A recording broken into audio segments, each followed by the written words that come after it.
are some of the most complex types of PV systems. In this lesson, we will learn what a multimode system is, and we will take a look at what situations are most likely to benefit from this type of system. We will see what components are required to create a multimode system, and we will also look at how energy flows through these systems. If you are looking for a system that can pretty much do it all, look no further than a multimode system. This type of system is connected to both the utility grid and it includes energy storage. It can function as a grid interactive system, sending and receiving energy from the grid, or as a standalone system when the grid is down. This type of system will also have the same type of components as other PV systems, such as PV modules, charge controllers, inverters, loads, meters, transformers, and generators.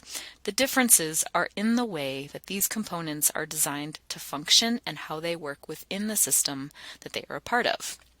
We can see on this slide that the DC electricity produced by the PV array flows through the charge controller to the batteries.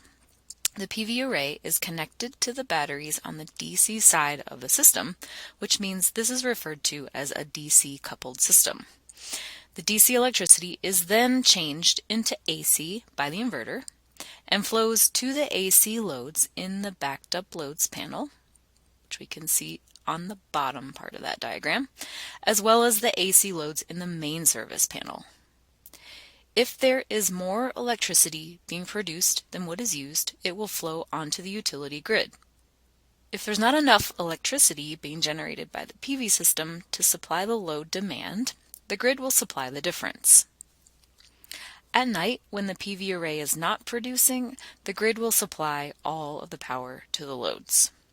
In this mode, the system functions just like a grid direct system. Many multi-mode systems are programmed to also serve as battery backup for when the grid is down, so the batteries are typically kept at a full state of charge, ready and waiting for a grid outage. When a grid outage does occur, the inverter is automatically disconnected from the grid so no power can flow onto the grid when it's down, and the batteries supply the loads in the backed up loads panel only. When this occurs, no loads in the main panel will have power, and the system functions just like a standalone system.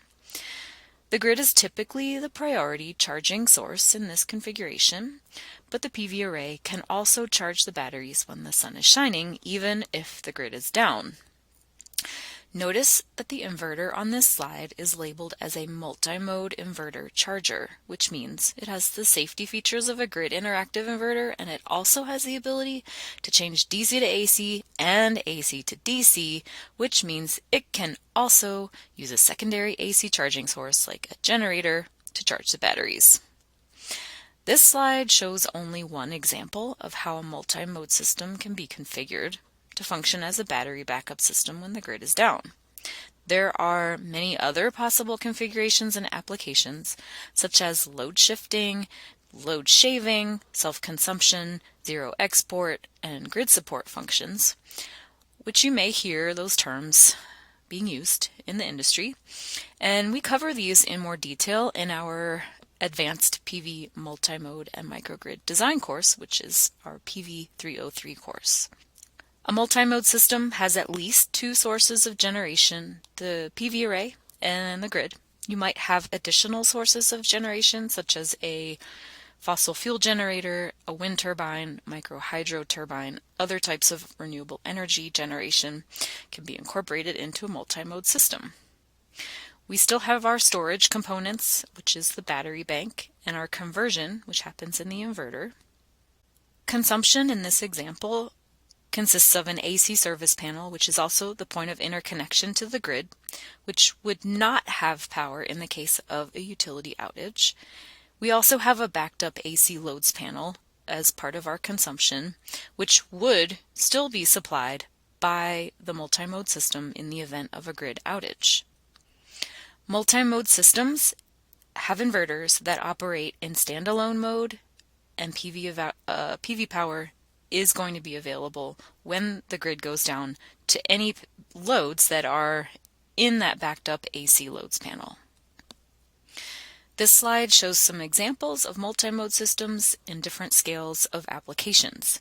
In multi-mode systems, most of them, the battery bank can be charged from either the grid or from the PV array, which ensures that the batteries are fully charged in case of a power outage.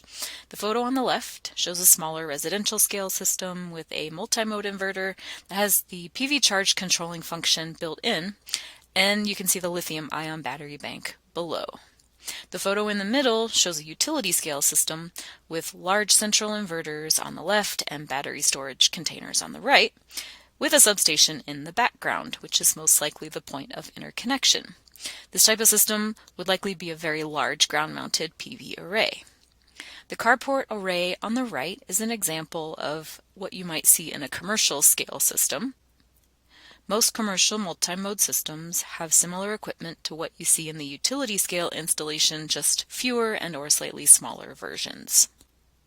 Okay, some key takeaway points from this lesson. We've been talking about multi-mode systems, which are PV systems that are connected to the grid and also incorporate energy storage. Multi-mode systems can function in grid direct mode, which is where they're sending and receiving energy from the grid as needed. And they can also function in off-grid mode when the grid is down, acting as battery backup. These systems can also function in a variety of other applications and configurations, so they have a lot of flexibility, but also tend to be much more complex than other types of PV systems.